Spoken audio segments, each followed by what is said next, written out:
Hi folks, Canadian Prepper here. Your time is precious. I'm not going to waste it. Let's cut right to the chase. There's a lot of things that we need to talk about today, guys, including and not limited to antibiotic shortages, diesel shortages, nuclear medication shortages, pharmacies preparing for what they're going to do in the case of civil unrest. We need to talk about the situation developing in Ukraine and Kherson, where they're blasting over the loudspeakers that people need to be out of that town by November 7th. Is this somehow related to the election taking place on November 8th? We'll talk about that. We're also going to talk about Kiev preparing to potentially evacuate 3 million people from that city. What is that all about? Of course, 40% of the nation is out of power as a result of Russian drone strikes on critical infrastructure there. We need to talk about the nuclear escalation, the possibility for using tactical nuclear weapons. Representatives of the Ukrainian government are insisting that we're at the highest risk of nuclear escalation in this conflict thus far. Of course, we're on the cusp of winter. We're about to see energy prices skyrocket as a result of the looming Russian oil price cap, the potential war that's about to ensue between Israel now and Iran, because Netanyahu is saying that with the absence of a nuclear deal on the table, it's looking as though they might have to strike Iranian nuclear facilities. That, of course, will cause the closure of the Strait of Hormuz and cause oil prices to spike. This all around the same time that we're going to see the Russian oil price cap put into place. We also have a situation on the Korean peninsula where we have 180 North Korean planes skirting the demarcation line, forcing the scrambling of South Korean jets. This is prompted the U.S. to revisit its strategic forces there and pledge even more strategic nuclear capability on the Korean peninsula, which is, of course, going to piss off China, bringing the world even closer to world war. We also have some wild weather extremes happening here. East Coast heat wave, record temperatures up and along the East Coast. In Toronto, they've had 3 days of record temperatures in plus 20s. We also have out here in the West Coast, blanketed in snow, blizzard-like conditions, knee-deep in snow, knee-deep in winter, a 40-degree-Celsius spread across the country at the same latitude. Guys, the jet stream is broken. It's only going to make matters worse for our ability to grow food and manage our dwindling energy resources. We also have the UK and Russia, who is on the brink of war because the Russians are claiming that they have evidence that the UK was complicit in the orchestration and perpetration of the Black Sea attacks, as well as the Crimean attacks, and of course the Nord Stream attacks. The ambassador is saying that they're going to release that information in the not so distant future. So that was the 3-minute rundown. Let's go into greater depth. Now, if you guys are not aware, there's this thing going around, this graph about the so-called diesel shortage, okay? As you can see throughout history, there have been similar situations where we've been at this low. Now right here, this shows that we have 25 days worth of diesel in storage. This is in the United States. Canada is going to map onto this more or less the same way. You can see that at the height of the pandemic, we had 55 days of diesel shortage. It's important to know that this doesn't mean that we're going to run out of diesel in 25 days because the market is constantly being supplied by fresh stuff that is being refined. This is just what's in reserve. If all of the diesel production and refining was to stop today, we would have 25 days left. Of course, that is not going to happen. What's important about this, and what hasn't happened throughout any other time in history, was the pandemic and the refinery shutdowns. So here, back in 2008, when we were at a similar point where we're at now, there wasn't a pandemic that prompted the shutdown of all the diesel. There were other factors going on in the world at that time that contributed to that diesel shortages. Now it is very, very different, okay? The pandemic, when we had this huge excess of diesel and the price plummeted, remember when we were at oil being in the negative levels, that's when a lot of refineries just had to shut down their operations. It's not as simple as simply restarting a refinery. And of course, now the demand is increasing. So we have increased demand, significantly less supply because a lot of those refineries are now offline. Of course, we have the ongoing energy crisis. We have things which have mostly impacted the natural gas industry, but we've had cyber attacks and many other threats to critical infrastructure present themselves. So this is a very unique situation, and this is likely to go a lot lower in the near future because Diesel is only increasing in demand. We have liquid natural gas ships that require diesel. We have the war machines of the world that are ramping up that require diesel. We have increased trade as a result of the pandemic bounce back that we're starting to see. So it's likely that this number is going to continue to diminish. Now, are we going to see real deal diesel shortages? Well, they're already seeing it in some places, but it's mostly on a localized level. It's not nationwide yet because, of course, there still is a lot of diesel. They use about 150 million gallons of the stuff per day in the United States. And it's not like we're you know, I would say I would be worried when we hit like the 10-day level. That's when I would seriously be concerned. But what happens when the diesel trucks stop rolling after 2 to 3 days, okay, of the diesel stopping? Because of course the trucks can't run without diesel. That means that the consolidated food supplies stores, the places that supply the grocery stores, are not going to be able to get the food. And then some of the smaller trucks, of course, are not going to be able to take that food to the grocery stores. And that, of course, is going to amount to food shortages and escalating to hoarding and consumer panic, which is likely going to cause people to panic buy stuff. So the shelves are going to run out even faster. You're going to see gas stations which are completely emptied of fuel, not just diesel, but also regular gasoline, because in order to get the gasoline to the gas station, it requires a diesel-powered truck.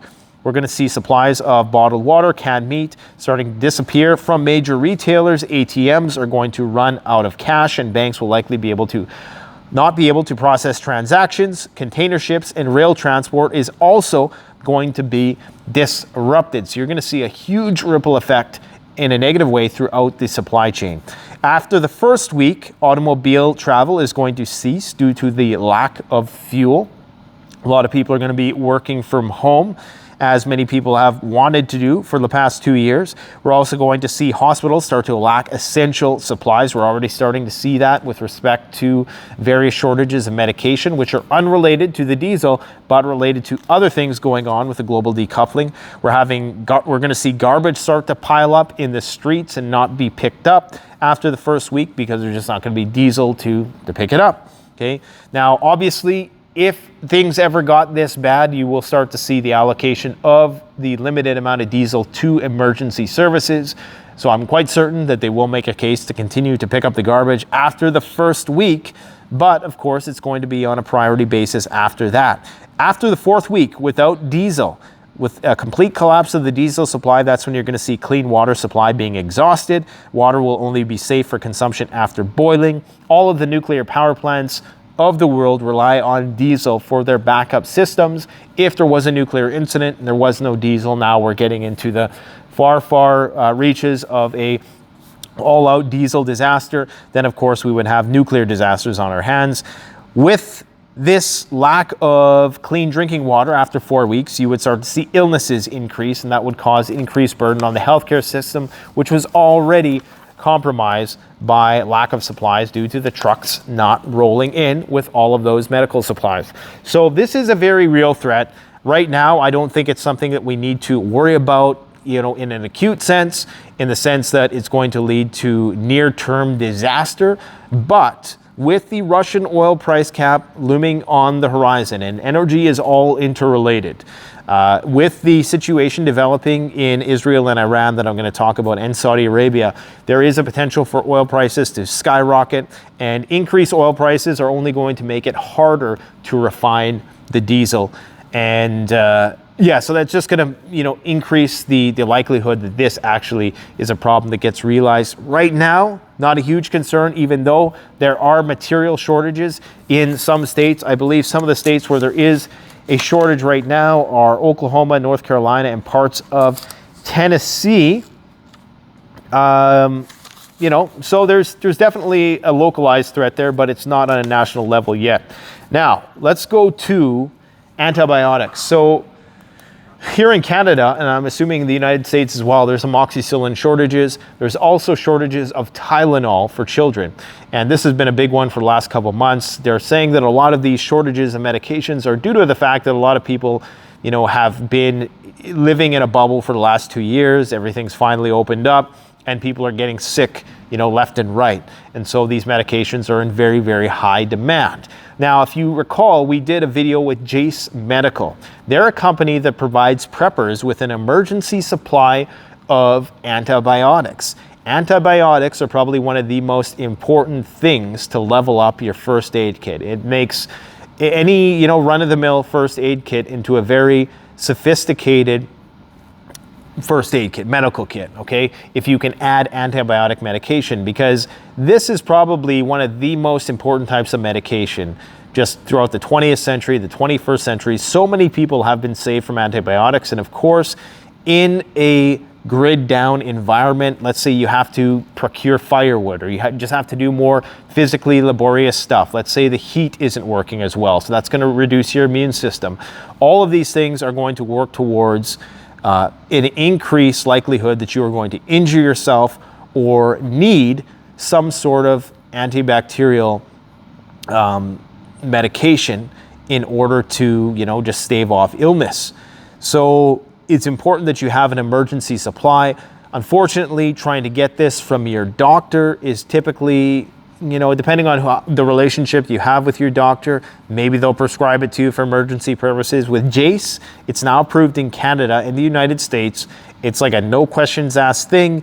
You buy the Jace Medical kit, which includes a variety of different medications, antibiotic medications, and they basically line up a phone call with a doctor. It's very pain-free. You don't have to feel guilty about it or anything like that. They know you're doing it for emergency purposes, and you get your stuff in the mail a couple weeks later. Easy peasy. I would encourage you all to do it. I'm not sure what their amoxicillin supply looks like right now. Perhaps they still have some, but that's another thing to factor in, is that if you had done this last year, you would not be dealing with these amoxicillin shortages. We also potentially have a shortage of nuclear-related medication. This is from St. Rita's Medical Center for Imaging, and I received this email from a subscriber who indicated that according to this pharmacy and many other pharmacies across the country are dealing with radiation medication sickness, acute radiation sickness medication shortages, okay? And so they're saying that their contracted vendor for nuclear medicine doses will have a major shortage in supply between November 9th and 22nd, limiting our supply for procedures. Supply is limited due to 5 of the 6 nuclear reactors worldwide being offline. Jubilant will only supply 35% of the capacity, will not supply bulk doses for after-hour emergent exams. So I'm not sure if this is related to, you know, the increased demand because the government's stockpiling stuff right now. We know there was a shortage in potassium iodide medication, the FDA certified stuff from THYROSAFE, the stuff that we saw at CanadianPreparedness.com. There has been a supply in other types of nuclear related medications. So this potentially is all interrelated. We also have another email that I have here from a person who works in a pharmacy. They say they work for a third party of a major pharmaceutical company. Last night at 2:30 a.m., I received an update to our SOP, not sure what that is, which goes over a business continuity plan in the case of a disaster or event. It lists the crisis management team members and how they will meet to go over anticipated or unanticipated events. It goes on to talk about possible hacking or having one of our locations being vandalized or physically destroyed. Talks of employees being fatally injured in the impact scenarios that go into localized martial law, civil unrest, regional epidemic mitigation, cyber attack, or physical sabotage. So pharmacies are preparing for a contagion-like situation. You remember the movie Contagion, where everybody is freaking out and raiding the pharmacies because they couldn't get their jabs fast enough? Well, we may well see something like that in the not-so-distant future. So the shortages are real, and you know, a lot of it's ado with the bullwhip effect of the COVID-related supply chain issues that we continue to see. And I think that's going to be a problem that continues well into the future, especially after this Russian oil price cap goes into place. Now, with respect to the war is intensifying. The war is about to get really, really crazy because apparently Kiev is preparing to evacuate 3 million people from the capital. 40%, this is according to Ukrainians now, 40% of the grid has been damaged by the Russian drone strikes. Now, if they're saying it's 40%, there's a good chance that it's much greater than that because, of course, both sides tend to minimize their losses and maximize their gains. The director for the security of the Kiev municipal government has warned that the city may lose their entire electricity system if Russia continues striking Ukrainian critical infrastructure. According to the report, Kiev authorities expect that if worse comes to worse, they would have at least 12 hours notice before the grid collapses completely. This is when we're going to start informing people and requesting them to leave. Should the Ukrainian capital face a total blackout, there would also be no water supply and the sewage systems would grind to a halt. Where are these people going to go to? The countryside where there is no water at all? Or are they going to cause a massive refugee crisis into Europe, the likes of which the country or the continent has never seen before? Even the Syrian refugee crisis will seem like a walk in the park after you have Kiev evacuating 3 million people, not counting all of the other cities that are likely going to follow in suit. So this is a major reveal from the Ukraine government. And you always have to wonder, because recall at the start of this whole thing, Zelensky told his people that they didn't have to worry about the Russians invading. And then within 24 hours, they had declared martial law and they were putting guns in the hands of everybody, every able-bodied citizen, and any, military-aged male was drafted into the military and could not leave the country. If they did, there was penalties, some by imprisonment, some by other means. But we know that we can't take either side on their word. Recall that the Russians were saying that they were de-escalating in days running up to the actual invasion on February 24th. And the guys over at the Duran YouTube channel were saying, see, they're not going to invade. And, all those guys were saying they're never going to invade. And that's because they always maximize whatever the Russians say and they minimize whatever the Ukrainians say. The fact is, both sides are liars because you have to be.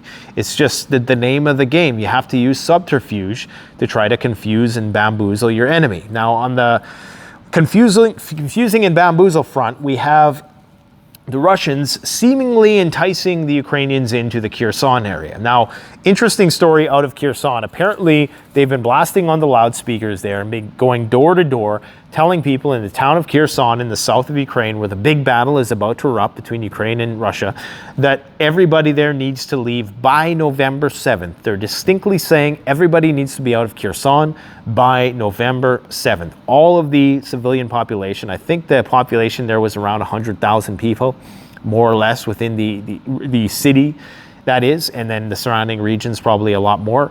But they're saying they want everybody out. Why are they saying they want everybody out? Because it's going to turn into a bloody war zone. It's quite possible.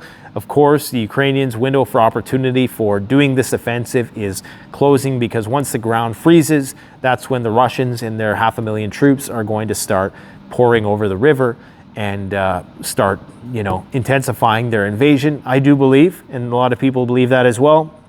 Some people are saying that they're trying to entice the Ukrainians in to this region so that they concentrate their forces, and some of the more far out theories are suggesting that they might be doing this so they can utilize a tactical nuclear weapon, because Putin just got off the phone with Macron a couple days ago, and apparently, and I don't know if this was taken out of context or not, he had said to Macron that, Hiroshima proves that you don't need to target a major city with a nuke in order to end a war. So this is the whole escalate to de-escalate policy. We use a nuke, it escalates, but, it causes everybody to kind of come to their senses and come to the bargaining table. So was this thing that he said to Macron, was that just taken out of context? I don't know. I don't have the full transcript of the interview. Nonetheless, apparently Putin did say that you don't need to target a major urban center with a nuke in order to de-escalate a war. So that could potentially be something that is going to happen. And like I say, both sides, depending on who you listen to, both sides are winning and the other side is losing. Boris Johnson continues insisting that Russia is going to lose all of the annexed territory that they currently claim, like all of it, including Crimea, which of course the Russians have distinctly said that they would take that as a threat to their existence as a nation, and making veiled threats of basically using nuclear weapons. So we know that this is only going to intensify in the coming weeks ahead. I would encourage people, get your medication, stockpile your food, your gasoline. It doesn't mean you need to go overboard. And the fact is, only a very, very small percentage of people of the population is ever going to watch these videos. So it's not even going to put a dent in the supply chain. It's not like we're going to cause a panic or anything. The panic is going to be caused when people do actually realize that the reservoirs of both diesel and natural gas in Europe are starting to dwindle, and that they're not being refilled, and that Russian oil is not making its way directly to market. It has to be laundered through all these other channels, which is going to jack the price. And of course, if Netanyahu in Israel now is, like he's saying, is going to strike Iranian nuclear facilities, then we have a potential where Israel and Iran are going to war. That's going to likely close the Strait of Hormuz, especially if Saudi Arabia gets involved and that whole Yemeni situation flares up. If we have more attacks on Saudi oil fields, guys, the price of oil could go totally parabolic and to the outer limits this winter. We're really going to see, I mean, really in the next year, because it's not really going to be until next year where Europe doesn't have filled natural gas reservoirs where we're going to see what the real outcome is and the real the economic impact is going to be. I'm pretty sure by that time, most European governments will have folded, whether it be in France, Britain, wherever the case, Italy, possibly. Italy's already turned to the right. So it's going to be interesting to see how that plays out. But we're going to see the folding of a lot of governments. We're already seeing general strikes being called for in many, many countries. So right now, what the U.S. is encouraging Ukraine to do, they're saying that you need to publicly state that you want to negotiate with Russians while privately doing the opposite. Now, they're doing this because they realize that support for the conflict is starting to wane in certain places. And they're also worried about Ukraine having the moral high ground in this war. And the only way you can have the moral high ground is if you're willing to negotiate. And that's the only way you can really play the victim, right? At least to the fullest extent. So right now, the U.S. is privately asking Ukraine to show its openness to talks. So according to them, they want to ensure that Ukraine maintains the moral high ground in the eyes of its international backers. Now, this was released by the Washington Post. So I'm pretty sure that those international backers are going to catch wind that this is all just a fraud, or that they're just doing this in order to, create this illusion that they want to negotiate, when really they don't want to negotiate, because we know that the U.S. is sending tanks, they're sending more drones, 1,100 drones, they're sending more missile defense systems. The war is just in its initial phases, if you ask me. So it's going to be a rough winter. We're likely going to see Ukraine turn into an all-out battle zone this winter. And honestly, if I was in Kiev right now, I would probably be, unless you were planning on digging in and fighting, then I would advise people to just get out now before the rush. Because remember, they're never going to tell you until it's too late. And that's just the name of the game. Zelensky outright said the reason why we didn't tell people that the Russians were going to invade is because we needed our military, we needed the highways clear so our military could get to places it needed. So continuity of government trumps individual needs. Now, in terms of what's happening with Britain and Ukraine, there was an interview that Sky News did with the Russian ambassador to the UK, and a terrible interview, just one of the most hostile methods of interviewing that I've ever seen. Just, completely biased, one-sided coverage.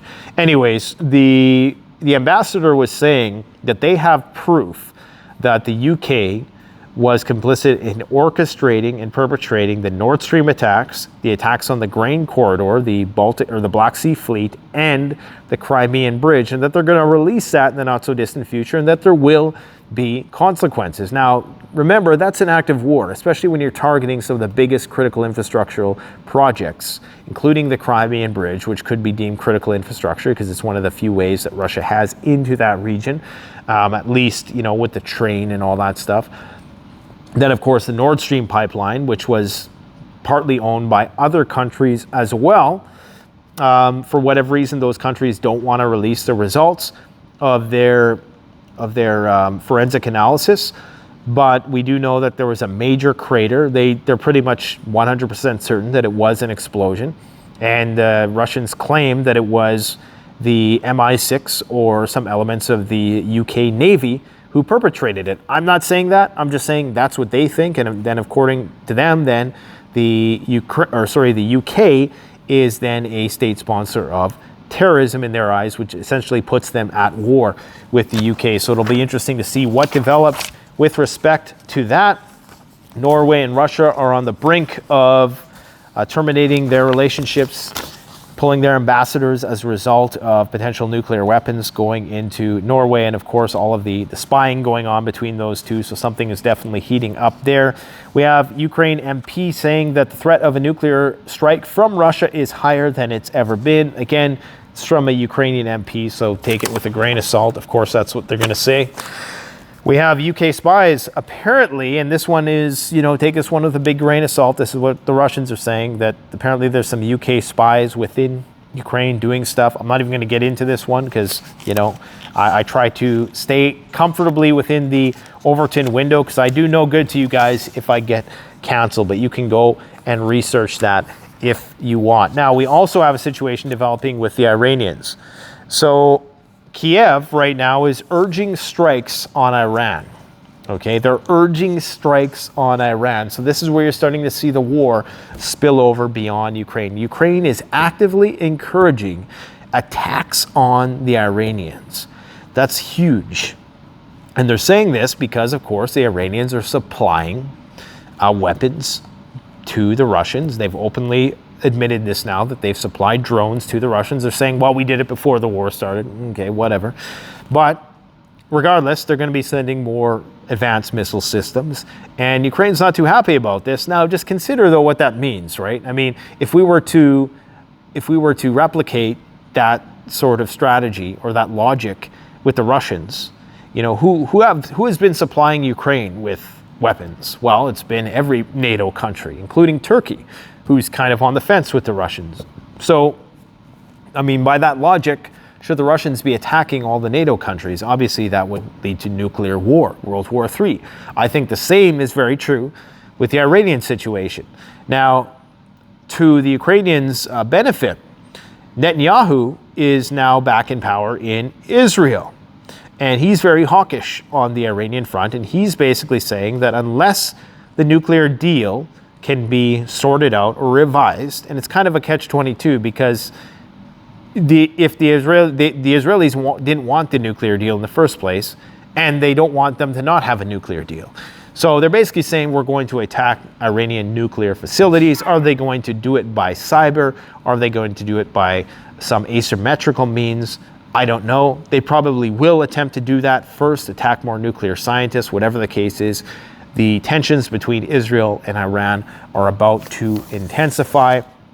Absent a nuclear deal, Israel will attack Iran. And this is from a longtime member of Israel's Likud party. I'm not even going to attempt to pronounce this person's name, but this is on mainstream media. You guys can go and look into this. They basically saying that Israel will attack Iran if a nuclear deal is not reached. And of course, the JCPOA deal has been shelved months ago. The United States has outright said it's likely not going to happen. Definitely not anytime soon. So with the Ukrainians encouraging attack on Iran, with the fight intensifying in Syria in that proxy war, and you even have the Americans were posturing within that region with some of their naval forces recently. So things are on edge all over the world, and if there's a war that breaks out in the Middle East, these prices that we're seeing now are going to seem like the good old days. They're going to seem like when things are great. I was watching a movie, I Am Legend, yesterday with my son. We both love watching that movie. And there's a scene where Will Smith is gassing up, and I think gas was at like 678 in that movie. I'm sure you guys remember. It's an iconic scene, I think. But we're fast approaching that time where those I Am Legend prices are going to become reality. And I still hope, as a sidebar, I still hope Will Smith makes a comeback and he does I Am Legend 2, because we need it. We need I Am Legend 2 before the apocalypse hits. Now, what else do we have to talk about? We have the U.S. who's going to be stationing nuclear-capable assets on the Korean peninsula. Again, more nuclear-capable assets. And one thing I should have mentioned about the Iranian and Israeli situation, interesting thing to note that Iran has been a signatory of the Non-Proliferation Treaty since 1970. Israel, however, has never signed the NPT, and of course, they don't disclose their secret nuclear weapons programs. There's some estimates that they have hundreds of nuclear weapons. Anyways, just thought I'd add that. So, going over to the Korean Peninsula, we had a major incident just the other day where 180 North Korean planes, it's not getting enough media attention, 180 North Korean planes, while the South Koreans and the Americans are doing this major exercise, the size of which hasn't been seen since the Korean War. These planes were skirting the demarcation line, and South Korea had to scramble jets. So now the Americans are saying, well, we're going to have to employ more strategic assets in South Korea. Do you think China is going to be happy about more strategic assets being deployed in South Korea, or even the means to just deploy them, whether it's F-35s or other missile systems that are going to be able to launch these types of strategic implements? I don't think so. I think that the Chinese are going to be quite upset about this, and this is going to lead to a greater expediency in which they try to, get their military where they need to get it in order to do Taiwan and the like. And of course, North Korea is just propped up by the Chinese, by and large. They are fed by the Chinese. And right now, apparently there was footage of Russian trains flowing in and out of Korea just a couple days ago, suggesting that perhaps the Koreans are starting to supply the Russians to some extent. So you're seeing this hardening of alliances between the Iranians, the North Koreans, and all of the what we eventually will call the axis of evil, right? The new axis of evil. To them, they're just the allies. But we're starting to see a hardening of alliances, and that's very apparent when you see Ukraine saying things like, well, you guys need to attack Iran now. Next it's going to be, well, you need to attack North Korea now, and so on and so forth. So there's just been a barrage of missiles fired back and forth and taunting going on in the Korean Peninsula, and it's only a matter of time before that situation starts to flare it up. And it seems as though the U.S. in their conferences that they're doing are starting to direct a lot of their attention towards that. Now, are they trying to shift attention away from Ukraine because they know that Ukraine is about to be turned upside down, essentially, when the Russians do their major winter offensive? I don't know. I just don't know. All I know is you should probably pick up a Jace case from Jace Medical. Go through the link in the description below. What else do we need to talk about today? The wild weather that is going on. I talk about Kherson, I think. Yeah, I talked about Kherson and it potentially being a trap. Okay, we're past Ukraine. Let's just quickly talk about the weather here. So on the East Coast, they've been experiencing record temperatures. Toronto seeing 3 days, I think, of plus 20 degree weather. Out here, we're well into the sub-zero temperatures. And this, of course, on the heels of record high temperatures that we had, I believe just a few days ago, was like almost plus 20 degrees, which is unheard of that late in October. And of course, now we've had a blizzard come through here. We're going to be getting more snow, possibly up to 2 feet of snow. And this is sharply contrasted with the East Coast, where, like I said, we're seeing a 40 degrees Celsius difference in temperatures at similar latitudes, which is just insane. And it's all due to the broken down jet stream. Now, with these erratic weather patterns, various places are built, their critical infrastructure is tuned to a certain range of weather.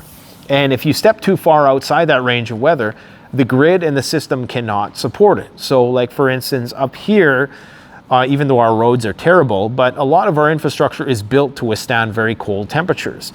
Well, because the jet stream is broken, you're going to have cold temperatures in places where they're not used to having cold temperatures, and you're going to have really hot temperatures in places where they're not used to having it. So, you're getting hot temperatures in places where they don't have air conditioning, just like in the UK. Okay, and this creates huge stress on the market when everybody runs out to get air conditioners. Then, of course, that creates more demand on the grid.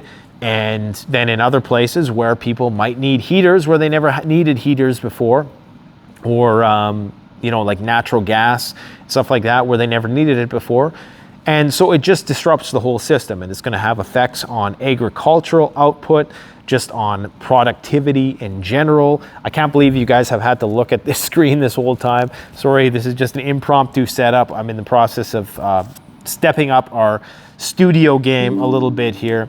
But I just thought that, what do we got going on here? Something about Tesla.